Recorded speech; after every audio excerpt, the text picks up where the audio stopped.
시청자 여러분 안녕하십니까? 헬로티비 뉴스입니다. 첫 소식입니다. 순천시 주안면의 한 마을에서 물고기가 폐사해 주민들이 걱정하고 있습니다. 주민들은 인근 생활 폐기물 처리 시설에서 침출수가 흘러나와 폐사했다고 주장하고 있는데요. 순천시는 자원순환센터와는 무관하다는 입장입니다. 성정환 기자가 보도합니다. 하천 바닥의 하얀 물체가 빛에 반사돼 반짝입니다. 자세히 보니 하천에 서식하는 피라미드대가 폐사한 모습입니다. 주민들이 지난 15일 농로를 둘러보던 중 촬영해 제보한 영상입니다. 주민들은 자원순환센터가 침출수를 흘려보내 하천 생물이 폐사했다고 의문을 제기합니다. 최근 며칠 동안 붉게 물들어 있는 것이 눈에 띄고 관찰이 되고 해서 주민들은 어떤 오염 사실이나 어떤 피해가 있지 않을까 상당히 걱정을 많이 하고 있습니다. 이런 것에 대해서 원인을 파악하고 또 조치가 되었으면 합니다. 민간업체가 순천시로부터 위탁 운영 중인 자원순환센터는 지난해 침출수 유출에 따른 폐기물관리법 위반 혐의로 올해 운영자가 징역형을, 투자사는 벌금을 받았습니다. 순천시는 침출수 논란이 잇따르자 관리 감독을 강화하기 위해 올해 자원순환센터에 직원을 파견했습니다. 순천시는 침출수를 철저히 관리하고 있다며 이번 폐사와는 상관이 없다고 선을 그었습니다. 주민들이 걱정하는 것처럼 2018년에와 같은 상황이 발생된 것에 대해서 주민들의 관심에 의해서 그날 신고가 들어온 것으로 생각됩니다. 원인 미상이고 저희들이 최수해서 검사를 할 정도 상황은 아니었던 것 같습니다. 순천시는 이번 물고기 폐사가 농약 등 다른 이유로 발생했을 가능성도 배제할 수 없다고 밝혔습니다. 하지만 같은 일이 반복될 경우 하천수 성분 분석 등 후속 조치에 나서겠다고 덧붙였습니다. 헬로티비 뉴스 성정환입니다. 목포시가 100억 원이 넘는 돈을 들여 만든 춤추는 바다 분수가 누전 때문에 한때 운영이 중단됐습니다. 해저 케이블이 일부 파손된 것으로 추정되는데 목포시는 문제가 생긴 지점도 찾지 못한 채 임시 가동을 하고 있어 빈축을 사고 있습니다. 고정민 기자가 취재했습니다. 목포 평화광장 앞 해상에 설치된 춤추는 바다 분수. 화려한 레이저쇼와 워터스크린, 음악이 한데 어우러진 목포의 대표 관광상품 가운데 하나입니다. 특히 무더위가 기승을 부리는 여름철이면 더위를 식히기 위해 공원에 나선 시민들에게 큰 인기를 얻고 있습니다.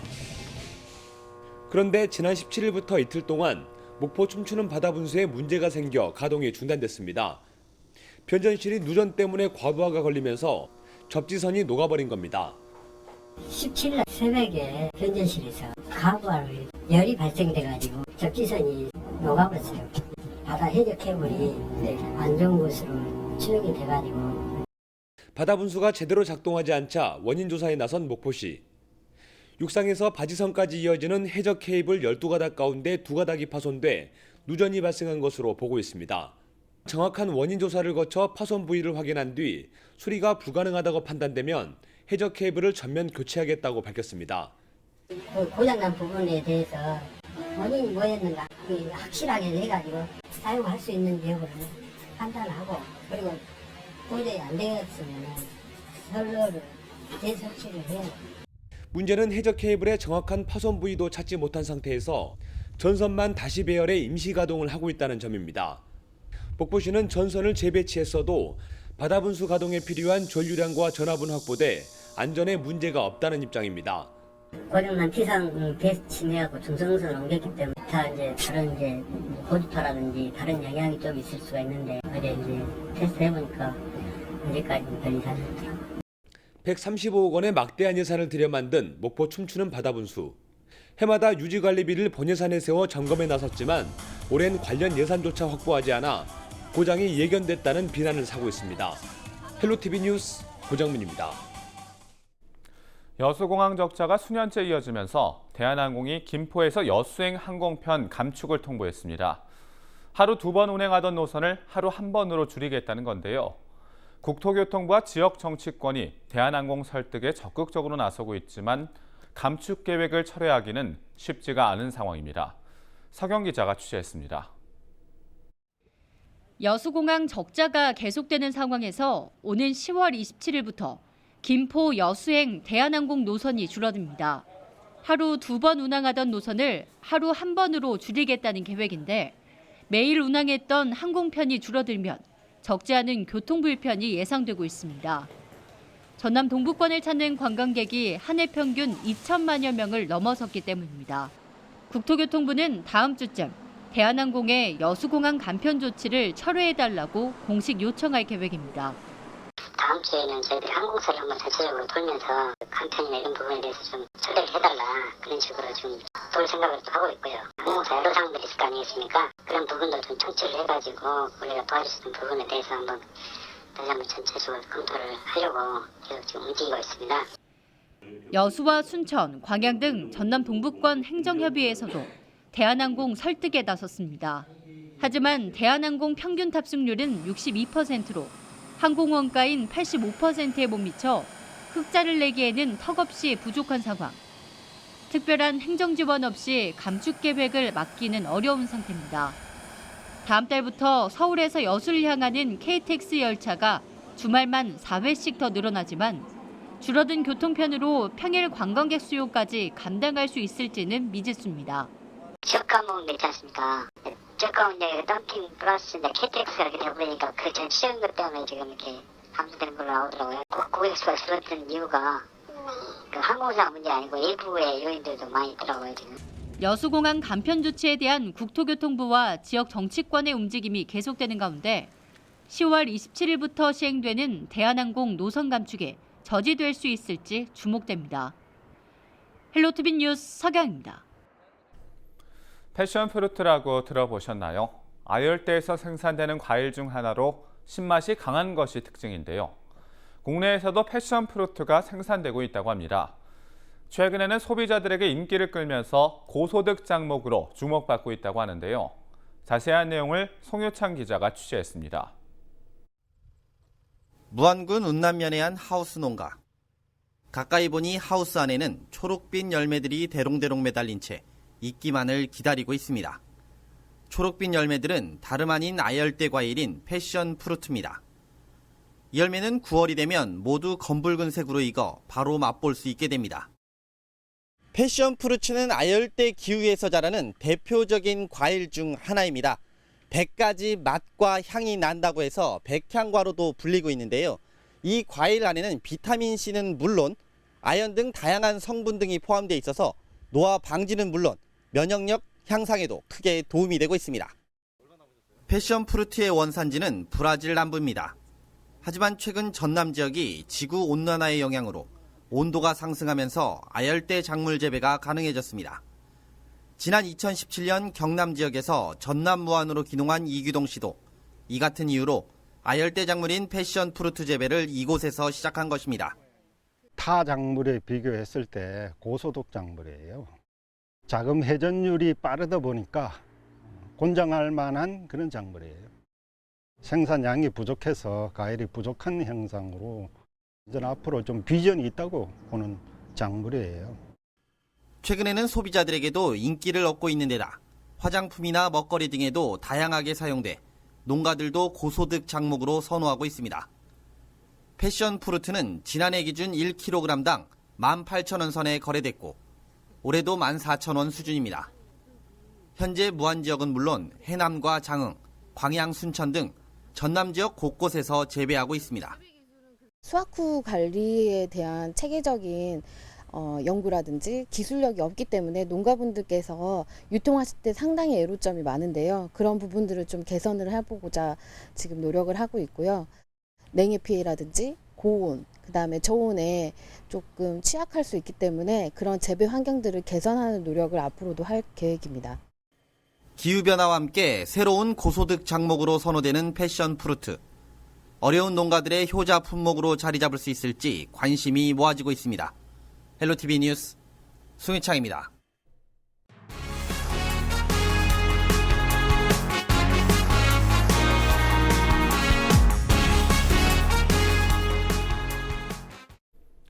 순천시는 해마다 전국에서 처음으로 벼 재배를 시작했습니다. 지난 60년 동안 전국 첫 햅쌀이라는 명성을 이어오고 있는데요. 일본과 무역 분쟁을 겪으면서 일본 품종을 국산화해야 한다는 목소리도 나오고 있지만 쉽지가 않아 보입니다. 성정환 기자가 보도합니다. 황금들녘의 콤바인이 힘차게 움직입니다. 큼지막한 쌀자루에는 금세 나다리 수북이 쌓였습니다. 순천 햅쌀은 다른 지역보다 한 달가량 빠른 지난 16일 첫 수확을 시작했습니다. 순천 햅쌀은 해마다 전국에서 가장 먼저 생산되는 쌀로 알려져 있습니다. 노지 재배를 통해 지난 60여 년 동안 전국 첫 벼라는 명성을 이어가고 있습니다. 순천 햅쌀 특징은 전국 최초 노지 재배라는 점입니다. 올해는 작년과 비슷한 800톤 정도 생산됐고 26일부터 전국에 본격적으로 판매될 예정입니다. 하지만 올해는 일본의 경제 보복 조치가 쌀 판매에 영향을 주지 않을까 우려하는 목소리도 있습니다. 순천 조생종 햅쌀의 90% 이상이 일본산 품종인 고시히카리이기 때문입니다. 고시히카리는 밥맛이 좋다는 평가 속에 수확 시기도 빨라 농가들이 선호해 왔습니다. 순천농협은 지난해와 같이 예약 문의가 이어지고 있다며 아직은 큰 문제가 없다는 입장이지만 상황을 주시하고 있습니다. 그렇다고 일본 품종을 국산으로 대체하기도 쉽지 않습니다. 진옥뼈 등 국산 조생종 품종이 있지만 소비자들이 선호하지 않아 마냥 재배할 수 없기 때문입니다. 고시히카리는 조생종입니다. 추석 전에 햅쌀로 지금 팔라고 지금 하는 목적으로 재배하고 있거든요. 이번 한일 갈등 관계 이전에는 실은 특별하게 문제가 없었던 거거든요. 저희들도 생산 농가들하고 농협하고 협의를 해서 바꾸는 쪽으로 방향을 한번 생각을 해봐야 되겠습니다. 일본과 무역 분쟁이 장기화될 조짐을 보이면서 쌀 품종 국산화에 대한 관심도 커지고 있지만 농가 소득과 직결된 품종 문제를 당장 해결하기는 어려워 보입니다. 헬로티비 뉴스 성정환입니다. 다음 달부터 영암군에서 지역 특산품인 무화과를 주제로 한 축제가 열립니다. 축제 세부 계획은 아직 정해지지 않았지만 기존과 다르게 축제장 위치가 바뀌면서 잡음이 발생하고 있는데요. 보도에 박종호 기자입니다. 우리나라 무화과 생산량의 60%를 차지하고 있는 영암군 삼호읍입니다. 국내에서 처음으로 무화과 재배를 시작한 곳입니다. 영암군은 무화과를 널리 알리기 위해 4년 전부터 축제를 진행하고 있습니다. 하지만 올해는 축제를 시작하기도 전에 농민들의 불만이 커지고 있습니다. 축제장 위치가 기존 장소가 아닌 과거 F1 경기장이었던 국제 자동차 경기장으로 변경되면서 접근성에 문제가 있다는 겁니다. 게다가 축제 추진위가 구성돼 있지만 영암군에서 일방적으로 행사를 진행하고 있다고 주장했습니다. 장소를 옮긴다는 게 대단한 도전이거든요. 시에서 돈 들어가면 그 장소를 홍보를 하는 거잖아요. 그 동안에 있는 홍보 비용은 다 없애게 되는 거예요. 더더군다나 F1 경기장은 안쪽으로 들어가 있는 상태라서 누가 봐도 좀 축제를 좀 아는 사람 같으면 왜 거기서 할까라는 고민이 생겨요. 영암군은 접근성이 좋지 않은 부분은 인정하면서도 축제 활성화를 위해 새롭게 시도했다고 밝혔습니다. F1 경기장에서 열리는 자동차 경주 대회인 전남 GT 대회 기간에 경기장을 찾은 사람들에게 무화과를 홍보하고 대회 상품을 관련 제품으로 주기로 협의했다는 겁니다. 지자체가 축제 진행 등을 담당하게 된 계기에 대해서는 무화과 수확철이다 보니 축제 추진위원들이 시간을 내기 어려워 행사를 직접 준비하고 있다고 답했습니다. 한 번쯤은 F1에서 해보고 이런 결과를 위해서 했으면 지거냐 이 차원에서 이번에 나무공원에서 다 준비를 했지만은 F1으로 옮긴 이유가 그거예요. F1을 하면서 좀 접근성은 힘들지만은 차 이동하는 데는 주차 관계에 대해서는 해결이 되니까 그 차원도 있고. 하지만 영암군청 축제 관계자도 전남 GT 대회인지 G2 대회인지 정확한 명칭도 모르는 상황에서 의도한 만큼의 홍보 성과를 올릴 수 있을진 미지수입니다. 그날 전남 도에서 운영하는 전남 G2 대회가 같이 하거든요. 근데 전남 G2에서 실질적으로 그 사람들은 다시 축제를 한 달 정도 앞두고 실질적인 축제의 주인인 무화과 재배 농민들과 소통이 부족한 영암군. 축제 활성화를 위한 새로운 시도도 좋지만 농민들이 참여할 수 있는 대책 마련이 시급해 보입니다. 헬로티비 뉴스 박종호입니다. 젠트리피케이션이라고 들어보셨나요? 둥지 내몰림 현상이라고도 불리는데요. 지역 상인들이 인구 감소와 함께 상가 경쟁력도 함께 잃어가면서 결국 지역에서 살아남기 힘들다는 이야기입니다. 이런 가운데 무안군이 상인은 물론 지역이 함께 상생하면서 발전할 수 있는 도시재생을 추진하는데요. 자세한 내용 송효창 기자가 취재했습니다. 무안 5일장이 열리는 중앙로 일대입니다. 이곳 상가 2층에 낯선 사무실 한 곳이 문을 열었습니다. 다름 아닌 도시재생 지원센터입니다. 행정하고의 어떤 파트너라든가 중간 가교 역할도 잘하고, 그리고 주민들이 또 여기를 센터를 통해서 더 손쉽게 행정에 다가갈 수 있고, 이런 역할을 여기가 이제 하는 것이 맞다고 저는 보거든요. 그래서 현재 무안군은 무안읍 지역을 대상으로 생태환경 중심 도시재생 사업을 계획하고 있습니다.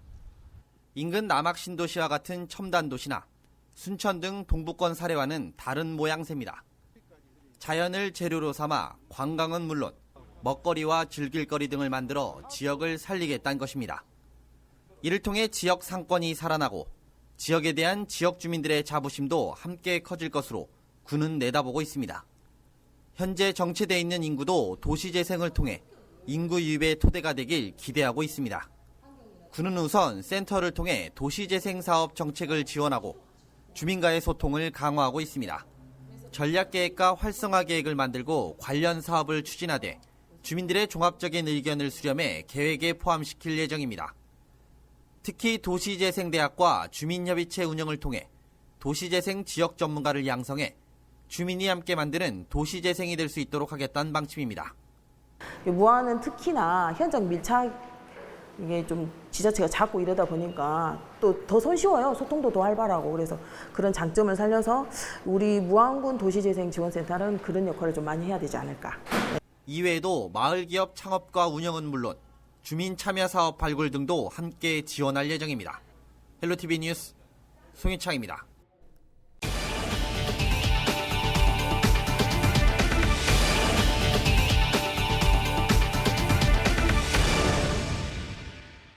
여수와 고흥해역에 적조주의보가 발령됐습니다. 해양수산부 국립수산과학원은 고흥군 복내면 연포에서 여수시 돌산도 해안까지 적조 예보주의보를 발령했다고 밝혔습니다. 여수 백야도 동측 해역에는 적조 원인 생물인 메조디니움 루브름이 밀리리터당 1000여 개체가 발견됐고 코클로디니움도 밀리리터당 30개체가 출현한 상태입니다. 국립수산과학원은 해양 양식장 먹이 공급을 중단하고 야간에 산소 발생기를 가동하는 등 적조 피해 예방에 동참할 것을 당부했습니다. 전남 지역 야영장의 부정행위가 무더기로 적발됐습니다. 전라남도는 하절기 캠핑객 안전사고 예방을 위해 지난 6월부터 야영장 안전관리 실태를 표본 감찰한 결과 모두 43건의 위법 사항을 적발했다고 밝혔습니다. 적발된 부정행위는 자체 정기 안전점검 미실시 3건을 비롯해 비상 손전 등 비상용 발전기 미비치 10건, 매점 내 폭죽 판매, 구급약품 미구비 등입니다. 또 안전관리 소홀 4건과 불법 농산지 전용 5건, 개발 제한구역 내 토지 형질 변경 1건, 불법 가설 건축물 설치 2건, 불법 용도 변경 2건 등도 포함됐습니다. 전라남도는 미비된 부분은 현장에서 시정 조치했으며 불법 사항에 대해서는 해당 시군에 원상복구와 고발 등의 조치 방안을 마련하도록 했습니다. 전라남도 지역의 20대 인구 유출이 심각한 것으로 나타났습니다. 호남지방통계청이 2분기 호남권 지역경제 동향을 분석한 결과 전남 지역 인구 순이동은 지난해 같은 기간 대비 2,464명이 순유출됐습니다. 특히 20대 인구 순유출은 2,171명으로 젊은 청년 인구가 일자리를 찾아 다른 지역으로 이동한 것으로 나타났습니다. 지역별로는 광양시에서 마이너스 561명, 목포시 마이너스 389명, 무안군 마이너스 226명, 구례군 마이너스 200명 등은 순유출된 것으로 조사됐습니다. 한편 2분기 전남 지역 고용률은 63.3%로 전년 동분기 대비 0.3%포인트 증가했습니다. 2분기 전남 실업률은 3.3%로 전년 같은 기간보다 0.4%포인트 늘었습니다. 우리 지역의 이슈 콕 짚어봅니다. 헬로 이슈 토크. 지역의 현안을 시시각각 다뤄보는 헬로 이슈 토크 시간입니다. 최근 치매 노인 실종 사고 등 치매 환자 문제가 사회적 문제로 대두되고 있습니다. 고령화, 노령화가 빠르게 진행되고 있는 전남은 노인 10명 중 약 1명이 치매 환자인 만큼 치매와 관련해 다양한 대책이 필요합니다. 전라남도에서도 여러 가지 치매 노인 안전과 보호에 대한 노력들을 시행하고 있는데요. 전남의 치매 현황과 대책들에 대한 이야기 지금 시작하겠습니다.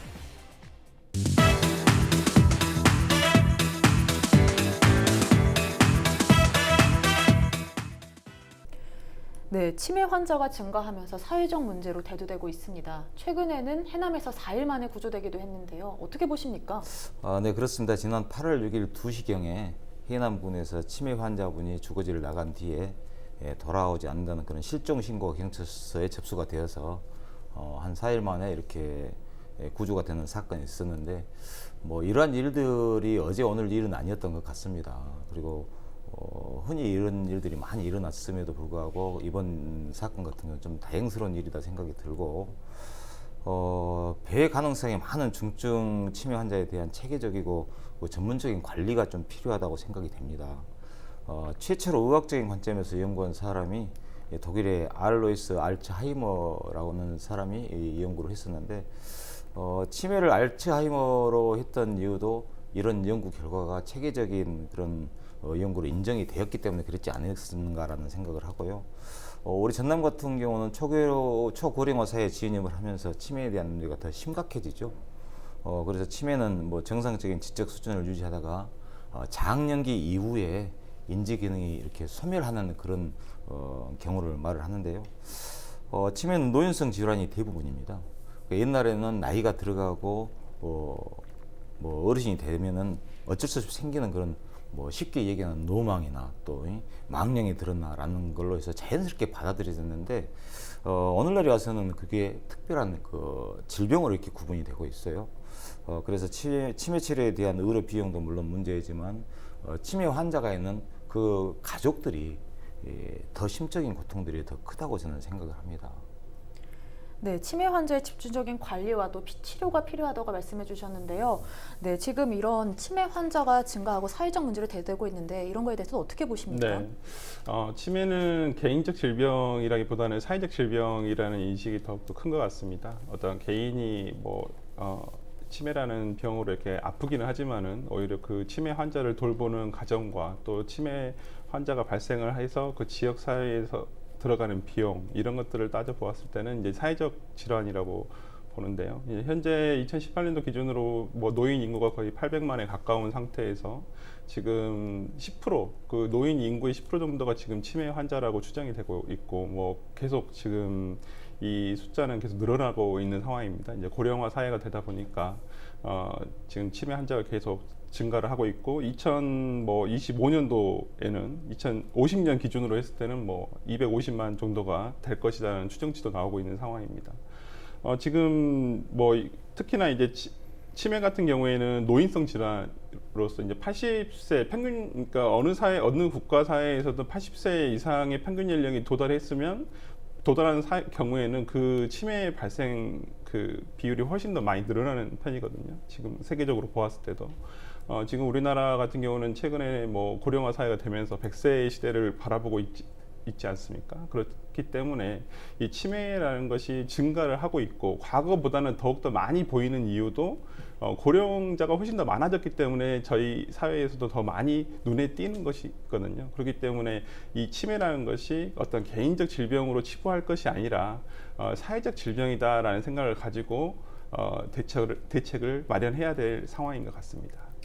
네, 개인적 질병보다는 사회적 질병이라는 인식을 갖고 대책을 마련해야 된다고 말씀해 주셨는데요. 네. 지금 어제 오늘 일이 치매 환자가 아니라고 문제는 아니라고 말씀해 주셨는데요. 네, 그렇다면 치매 노인 사고 발생 이런 사례들이 좀 있습니까? 있다면 이야기해 주시죠. 네, 뭐 최근에 배회 사고 등이 가장 많고요. 그러니까 뭐 최근에 일어났던 지금 좀 전에 얘기했던 해남에서의 사고라든지 또 얼마 전에도 담양 같은 경우에 그 어떤 노인이 그 밭에서 이렇게 풀을 뽑고 계시는 것을 소방구조대원들이 지나가다가 굳이 지금 시기에 풀을 뽑고 있을 이유가 없는데 풀을 뽑고 있는 노인을 보고 나서 좀 이상하게 생각을 해서 이렇게 물어보니까 이제 그 옆 마을에서 이제 치매에 걸려서 이렇게 본인도 모르게 여기 와가지고 풀을 뽑고 있었던 그런 배회 사고들이 굉장히 많습니다. 이제 배회 사고가 가장 많고, 조금 심각한 경우에는 요양시설 치매 요양시설 같은 경우 시설 내에서 치매 환자 간의 폭행이라든지 치매 환자 간의 뭐 살인 사건이 나는 경우도 있었습니다. 뭐 이건 전남 지역은 아니고 이제 부산 지역에서 최근에 일어났던 일인데, 이제 그 여자 노인분이 또 같은 병실에 있는 여자 노인분을 살해한 사건이 일어났고, 또 하나의 또 범죄 유형으로서는 치매 요양시설에서 이제 환자에 대해서 어떤 시설 내 뭐 직원들이라든지 좀 폭행 등이 있는 사고들이 뭐 종종 있는 편입니다. 예. 네, 치매 환자 사고에 대해서 조금 정리를 해주셨는데요. 네네. 네, 그렇다면은 전남에서는 치매 환자들을 위해서 어떤 노력들과 또 관리들을 하고 있습니까? 네네, 그렇습니다. 많은 일들을 하고 있죠. 근데 지금 현재 우리 전남에는 22개 시군에서 치매 안심센터가 설치되어서 운영을 하고 있고요. 치매 안심센터에서는 어르신들을 위한 치매 예방, 그리고 상담, 조기 검진, 그리고 등록 관리, 치매 관리, 인지 재활 프로그램 등 이런 그 치매 통합 관리 시스템을 이렇게 제공하고 있어요. 그래서 거기서 많은 자료들을 수집을 해서 치매 환자에 대해서 우리가 대처할 수 있는 것들을 준비를 하고 있고, 그리고 또 공립 요양병원에서 치매 전문병 등을 확보를 해가지고 현재 운영 중입니다. 그래서 거기에서도 많은 효과를 좀 보고 있는 것 같고, 그리고 치매 안심마을을 유치해서 운영 중인데, 치매 안심마을 같은 경우는 뭐 선진국에서도 이렇게 오래전부터 이렇게 추진을 하고 있는데, 네덜란드에도 이렇게 호그백 마을에서 이렇게 운영을 하고 있다는, 상당히 뭐 여러 가지 좋은 효과를 바라보고 있다네요. 그리고 이제 금년도에 이렇게 추진하는 사업들인데, 폐기를 활용한 그 치매 환자 쉼터 설치 사업이 있어요. 그래서 시범 사업으로 지금 준비를 하고 있는데, 아마 이번에 뭐 광양에서 선정이 돼가지고 예산이 한 7억 정도 확보해서 지금 현재 추진을 하고 있는 중입니다.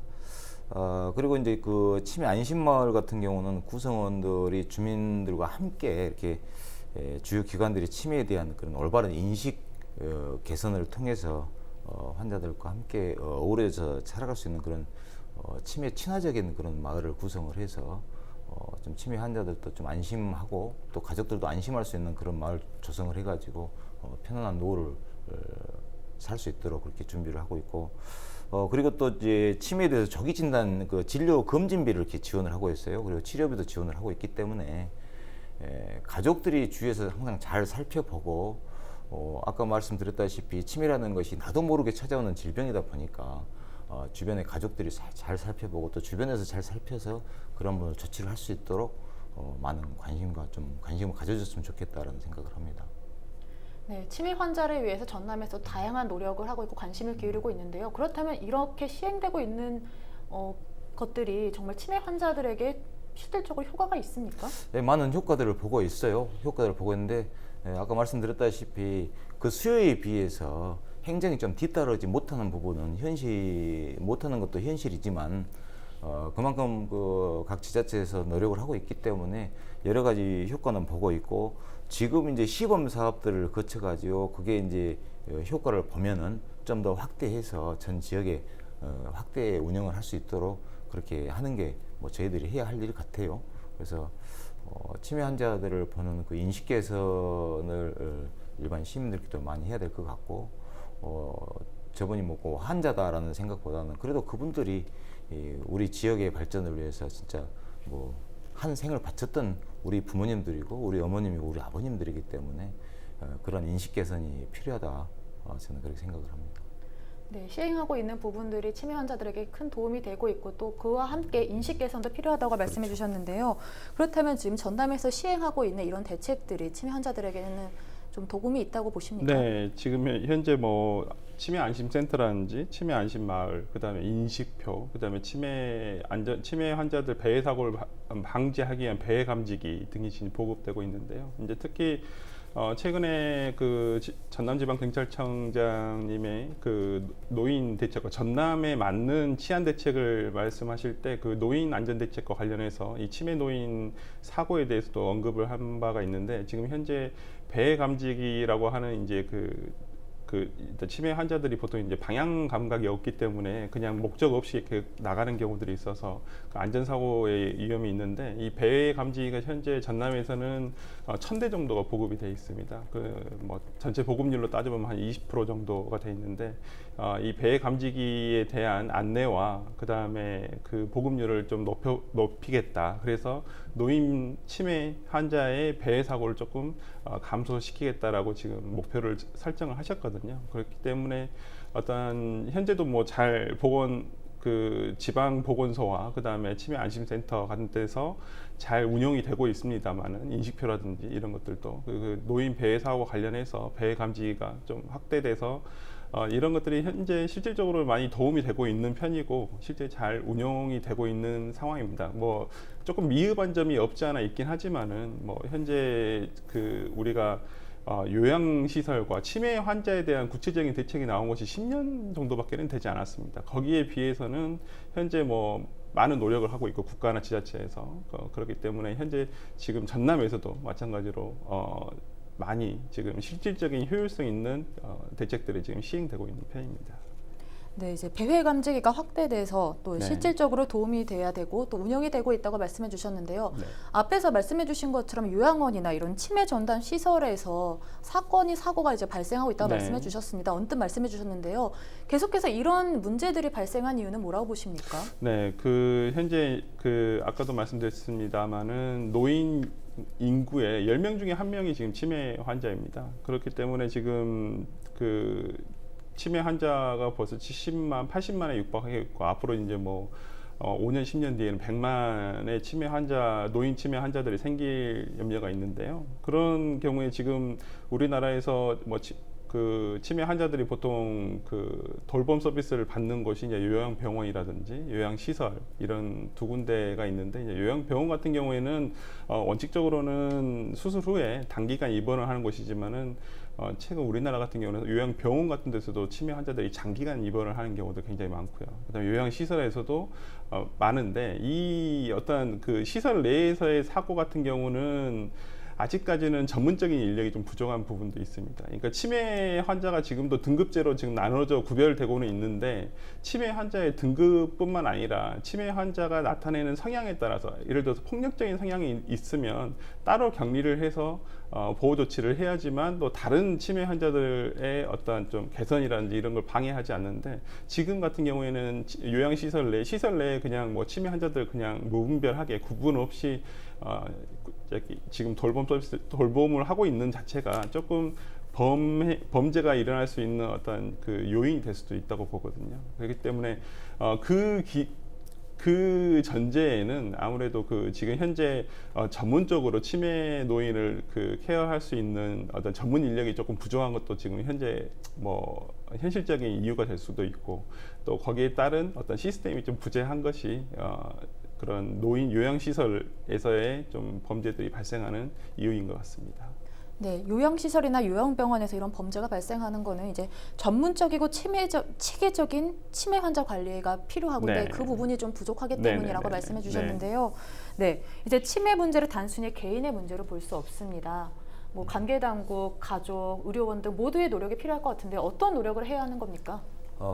앞서 말씀드렸다시피 치매에 대한 것은 이 사회적 문제로 대두가 되고 있어요. 그래서 최근에 보면은 치매 극복의 날이라고 또 그 날까지 지정을 해서 운영을 하고 있는데, 매년 9월 21일이 치매 극복의 날로 이렇게 정해서 우리나라도 이제 지난 11년 8월 4일에 치매 관리법을 제정을 해가지고 그 안에 치매 극복의 날을 제정을 해서 치매에 대한 인식 개선 그리고 캠페인 등을 함으로 인해 가지고 치매 환자에 대한 이제 보호, 또 뭐 인식 개선 이런 것들 이제 캠페인 활동을 하거든요. 근데 국제 알츠하이머병 협회라고 또 있더라고요. 근데 거기에서도 보면은 치매 위험을 줄일 수 있는 건강 수칙 5가지가 있더라고요. 보통 5가지가 뭐 심장을 돌보자, 몸을 움직이자, 건강한 습관을 갖자, 머리를 쓰자, 사회활동을 즐기자, 뭐 이런 내용들 5가지 이런 건강 수칙을 보면은 그래서 자꾸 머리를 쓰고 활동을 함으로 인해 가지고 치매 예방을 할 수 있다, 뭐 이런 얘기고, 뭐 지금 이 치매에 대해서 이렇게 특별히 치료약이라든가 이거 가지고 치매가 호전되고 이러지는 사실 않는 것 같아요. 더 이상 발전하지 않게끔이라도 해서 그분들의 생활을 영위할 수 있게 해야 되는데, 문재인 정부가 들어가면서 그 핵심 공약 사업으로 그 치매 국가 책임제를 추진하게 되었는데, 그동안 치매를 개인의 문제로 보았다면 이제는 국가가 책임지고 돌봐야 하는 그런 질병이 되었다고 생각을 합니다. 또 이를 위해서는 정부에서 치매 환자에 대한 의료 지원을 더욱더 좀 강화를 좀 해야 되고, 또 요양비 부담을 대폭 좀 완화를 해서 정책을 추진해야 할 것이라 저는 생각이 들고, 지자체에서도 마찬가지로 아까 그 지자체 하는 그런 사업들, 치매 안심센터, 치매 마을 조성, 뭐 폐기를 활용한 치매 환자 쉼터 이런 거 하지만 다 역할이 다 다릅니다.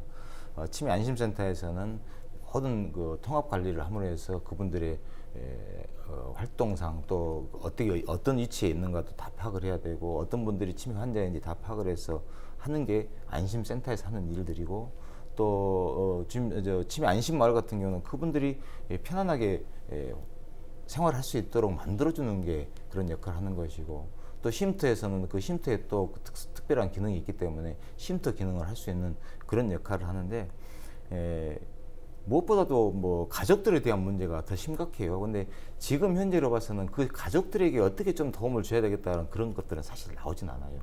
그런 치매 환자가 있는 가족에는 그걸로 인해 가지고 가정 불화까지 일어나는 그런 사례들이 덜어 있더라고요. 근데 사실 뭐 경제 활동을 다 가족들도 해야 되기 때문에 그분만 이렇게 케어하기가 사실은 어렵죠. 그러니까 그분들을 대신해서 케어해 줄 수 있는 그런 돌봄센터라든가, 뭐 장애인 쪽으로 얘기한다고 하면 주간보호센터처럼 해서 그분들을 이렇게 좀 보호해 줄 수 있는 그런 기관들을 좀 많이 확대를 해야 되지 않겠는가라는 생각을 합니다. 네, 그동안 개인의 문제였다면 이제 국가적인 문제로 모두가 더 협력하고 협조해야 하는 부분인 것 같습니다. 네네. 네, 그렇다면 이제 고령화가 빠르게 진행되고 있는 전남에서는 치매 환자의 돌봄이 필수적일 텐데요. 어떻게 관리하고 또 준비해야 하는 겁니까? 네, 치매 사회로의 진입은 이제 불가피한 현상인 것 같습니다. 이제 뭐 치매 환자가 이렇게 증가하고 있는 상황에서 이거에 대해서 우리가 지금까지 바라보았던 것은 어떤 폐쇄적이고 부끄러운 질병이다라고만 생각을 했던 것 같습니다. 하지만 이제 치매는 노화의 한 자연스러운 한 부분이고, 어떻게 자연스럽게 다가올 수 있는 질병이라고 생각을 해야 될 것 같습니다. 이것은 이제는 아까 의원님께서도 말씀해 주셨지만은 개인의 가정에서의 해결될 부분은 이제는 넘어선 것 같습니다. 그 수인 한도라는 것이 치매 환자라는 그 신체적인 고통도 물론 중요하지만은 경제적인 그 고통이 굉장히 그 부과되기 때문에 굉장히 그게 크거든요. 아까도 말씀해 주셨습니다만은 치매 환자가 벌써 자기 가족 안에 있게 되면 1년에 연간 들어가는 비용이 2천만 원 정도가 들어갑니다. 거기서 이제 중증으로 갈수록 한 4배까지도 늘어나는 그 비용이 들어가거든요. 그렇게 되다 보면 최근에 이제 뭐 간병살인이라 그래서 간병을 하다가 지쳐서 뭐 이런 극단적인 선택을 하게 되는 경우들도 많거든요. 이런 것들이 반복되지는 않도록 해야 되는 것이 국가와 사회가 책임을 져야 될 문제입니다. 전남에서도 마찬가지입니다. 전남이 지금 최근에 뭐 청년 유출 등으로 해서 인구 감소가 뭐 지금 일어나고 있는 상황이고, 거기다 초고령화 사회에 해당하는 시군 지자체가 많은 상황인데, 이러한 치매라는 것이 자연스럽게 어떻게 받아들이고, 또 그것을 지역사회에서 잘 케어를 하고, 그 다음에 치매 환자뿐만 아니라 치매 환자가 있는 가족들을 어떻게 지원할 것인가에 따라서 이 전남이 전체 그 인구 감소라는 이런 지금 커다란 화두가 있는데, 이것을 이런 치매 환자라는 그늘이죠. 어떤 그늘을 슬기롭게 넘길 수 있지 않을까라는 생각이 듭니다. 네, 이제 노화의 자연스러운 부분이고 좀 받아들이고, 또 지자체에선 전남에서는 이런 부분들에 대해서 좀 경제적인 부분도 좀 뒷받침돼야 할 것 같습니다. 네, 오늘 이야기 여기까지 나눠보도록 하겠습니다. 두 분 고맙습니다.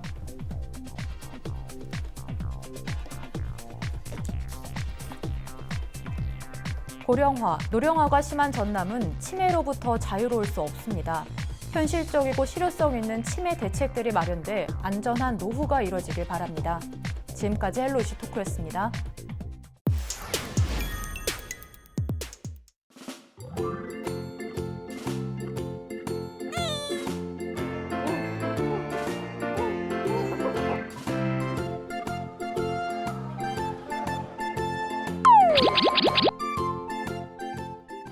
떼약볕 때문에 눈도 뜨기 힘든 날씨입니다. 몇 걸음만 걸어도 땀이 줄줄 흐를 정도인데요. 사람도 이렇게 힘든데 추운 극지방에서 온 동물들은 어떻게 이 무더위를 나고 있을까요? 극지방 동물들의 여름나기 지금부터 확인해 보시죠. 무더위를 피해 시원한 아쿠아리움을 찾은 수많은 사람들. 발길 닿는 곳마다 해양동물과 마주치니 놀라움 가득한 눈빛입니다. 하지만 바깥 온도가 최고 33도를 넘다 보니 동물들도 쉽게 지치진 않을까 걱정이 되기 시작하는데 과연 동물들이 잘 지내고 있는 걸까? 기온과 수온을 매 시간마다 체크를 하고 있습니다. 체크를 해서 기온 같은 경우는 에어컨으로 맞춰주고 야외 수조에 있는 친구들은 차광막을 설치해줘서 기온을 맞춰주고 있고요. 수온 같은 경우는 각 수조마다 냉동기가 달려있어요. 장난감, 먹이 같은 걸 다양하게 바꿔주면서 스트레스 받지 않고 항상 새로운 거를 알 수 있게끔 해주는 그런 행동 풍부화로 이 친구들의 스트레스를 없애주고 있습니다. 사육사의 호언장담이 안심이 되긴 하지만 아쿠아리움 곳곳을 다니며 직접 확인해봤습니다. 참물범은 북반구 전체 해안에 넓게 서식하는 해양동물입니다. 우리나라 백령도 부근에서도 종종 발견되는데 참물범은 이렇게 수시로 일광욕을 즐기기 때문에 체온에 더 신경 써줘야 합니다. 그래서 마련한 오늘의 보양식. 네, 여름철 보양식 청어 얼음인데요. 우리 참물범에게 보양식으로 한번 던져줘 보겠습니다. 참물범, 양키, 먹자. 먹자. 걱정 많이 했는데 얼음 속에 있는 청어를 잘 먹는 참물범. 참물범의 안전도 확인됐습니다. 아쿠아리움의 터줏대감 벨루가. 벨루가는 영하 30도가 넘는 북극해 중심부에 주로 무리지어 생활합니다. 하지만 봄과 여름에는 강 어귀로 이동해서 영상 10도 정도의 물에서 지낼 수 있다고 합니다. 관광객들하고 재밌게 놀다가 사육사가 보이자 입을 벌리는 벨루가. 먹이를 주면 이렇게 귀여운 눈웃음도 보여줍니다. 이 아쿠아리움에서도 물 온도를 영상 10도 이하로 맞춰놓기 때문에 벨루가가 무더위를 거뜬히 이겨내고 있는 걸로 확인됐습니다. 벨루가 무더위 안전 통과. 세 번째 동물은 아프리카 펭귄입니다. 뒤뚱뒤뚱 아장아장 무리지어 다니면서 낯선 사람에게 의심 가득한 눈빛을 보내는 아프리카 펭귄. 펭귄 중에서도 아프리카 펭귄은 더위에 강한 동물입니다. 평균 20도의 수온에서 살기 때문에 물 온도도 20도 이하로 맞춰졌습니다. 물 밖으로 자주 나와서 집에도 들어가기 때문에 에어컨도 빵빵하게 틀어져서 안심이 됐습니다. 깜찍한 아프리카 펭귄에게도 보양식을 줘봤습니다. 네, 태어난 지 1년 된 아기 펭귄 펭시입니다. 펭시에게도 한번 붕장어를 먹여보겠습니다. 펭시, 먹어보자. 펭시, 펭시 미안해. 펭시기가 아직 어려가지고 구리로 음식을 받아먹는 걸 잘 못한다고 해요. 그래서 저는 실패했고요. 우리 사육사분이 성공해 주셨습니다. 오, 펭식이 집에 가. 집에 가자. 마지막으로 오색빛깔 뽐내는 100여 종의 열대어를 만났습니다. 열대어도 종류별로, 습성별로 수온 관리가 철저하게 이뤄졌습니다. 열대어 안전도 통과. 무더위 어떻게 지낼까 걱정돼서 만나봤던 아쿠아리움 동물들. 우려와 달리 극지방 해양동물들 건강하게 잘 지내고 있습니다. 이상으로 헬로티비 뉴스를 마칩니다. 저희는 언제나 지역 주민 여러분 곁에 있겠습니다. 고맙습니다.